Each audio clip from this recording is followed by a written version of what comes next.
But in his State of the Union address, listened to by millions and millions of Americans, President Trump suggested that, quote, millions and millions, end of quote, of Social Security checks are going out to people who are between the ages of 140 and 360 years old. Millions and millions of checks. You've just acknowledged what is true, is that the error rate in Social Security is less than 1%, 99 point whatever of the people who get their checks paid into the system and deserve those checks. So what I want to ask you is, do you think that President Trump was just expressing an outrageous lie, which I happen to believe, trying to undermine Social Security, or was he just grossly uninformed about the reality? I think what the president was representing, which further was represented again and proven to be accurate, is that there were millions of Social Security records that did not have people deceased. Let's not play with words.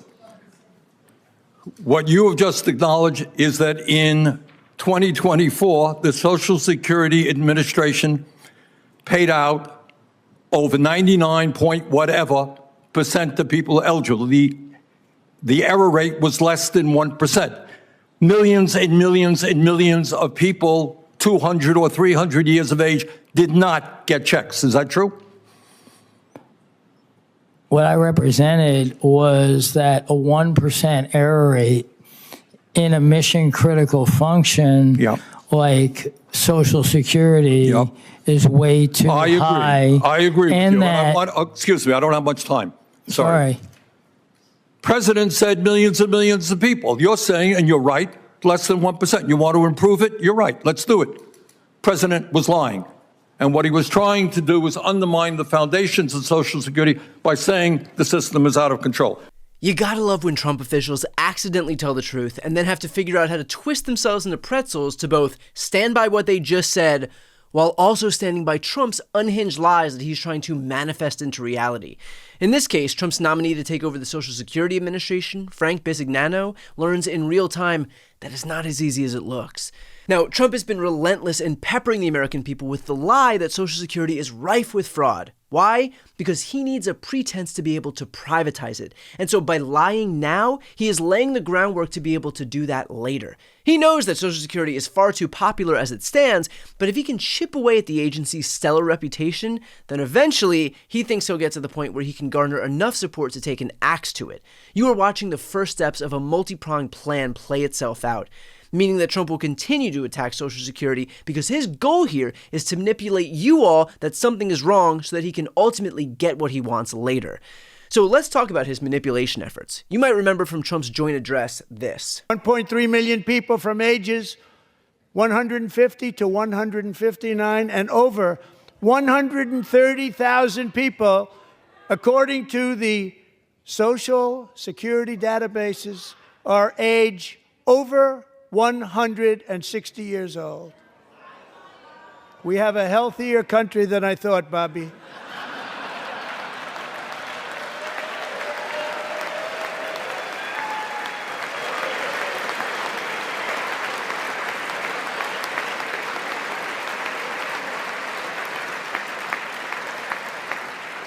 Including, to finish, 1,039 people between the ages of 220 and 229, one person between the age of 240 and 249, and one person is listed at 360 years of age, more than 100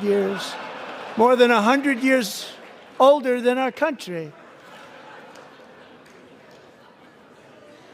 But we're going to find out where that money's going. Now, you'll be shocked to learn that this was a lie. According to the Social Security Administration's new acting commissioner, the reported data are people in our records with a Social Security number who do not have a date of death associated with their record. These individuals are not necessarily receiving benefits.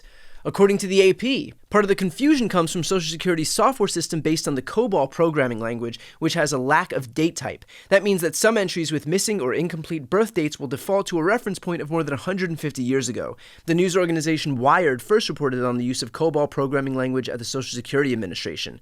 Additionally, a series of reports from the Social Security Administration's Inspector General in March 2023 and July 2024 state that the agency has not established a new system to properly annotate death information in its database, which included roughly 18.9 million Social Security numbers of people born in 1920 or earlier, but were not marked as deceased. This does not mean, however, that these individuals were receiving benefits. The agency decided not to update the database because of the cost to do so, which would run upward of $9 million. A July 2023 Social Security OIG, Office of Inspector General report, states that almost none of the number holders discussed in the report currently receive Social Security payments. And as of September 2015, the agency automatically stops payments to people who are older than 115 years old. And so one might think that before spewing bullshit to millions of people at your presidential address for a joint session of Congress, that someone in the White House might have bothered, asking the Inspector General. Oh wait, that's not possible because Donald Trump decided to fire him. How about that? Fire the one guy who has all the answers and then immediately start telling lies. Who could have seen that coming? But the reality is that Donald Trump needs a predicate to be able to take an axe to Social Security because, and I hope you're listening here, he does not care about Social Security and he wants to privatize it. Trump is a billionaire. He is surrounded by other billionaires. This cabinet has a record number of billionaires. They neither understand nor care about what it's like to struggle, to rely on those checks every single month. They view the whole thing as a nuisance. Social Security is somebody else's problem as far as Donald Trump is concerned, and he is building his case right now to try and manifest that into reality. And look, he knows how popular it is. That's why, instead of outright eliminating Social Security, he's just killing it from the inside. He just fired 7,000 employees because his hope is that he can make it function as poorly as possible so that people will resent the agency. And then he can point to that and say, see, I told you that government isn't efficient. We need to privatize it because look how poorly it's working and look how angry people are. Only without admitting that the reason it's working poorly is because he made sure that it would. That's the insidious nature of Trump and today's Republican Party. They will break government so that they can point to the thing that they just broke as evidence that it can't work. In fact, Bernie Sanders asked Bizignano whether he thought that firing employees was a wise move, and he eventually pulled the truth out of him. Do you think it makes sense to lay off half of the staff when right now it is at a 50-year low in terms of staffing? Well, I don't know where Mr. Dudek gets his information from, and I don't communicate with Mr. Dudek. I'll just ask you, I think what Mr. Senator Dane said was right. Tough to get through right now. I think common sense would suggest that when it's bad now, you don't lay off half your staff. Would you agree with me? I believe that we can drive efficiency for the rest of our life. Right. I also understand that it takes 20 plus minutes to answer the phone. On a good day. Right. Well, that's the average published, right? It's not how I would report the numbers because I think... All right, but all that I'm asking, when you have a system that is not working now, do you think it's a great idea to lay off half of the employees? I don't know if... do I think it's a great idea to lay off half of the employees when a system doesn't work? I think the answer is probably no. So look, the ruse here is quite simple. Trump swept into office amid claims that he understood your pain, that he knew what it was like to deal with high costs, housing and rent and groceries and eggs, that only he could tackle those problems, that Kamala Harris just didn't understand, didn't care. And yet the moment he got what he needed from you, the second he got your vote and took office, he started hacking away at lifelines that you rely on, all the while still allowing those other costs to go up every single day.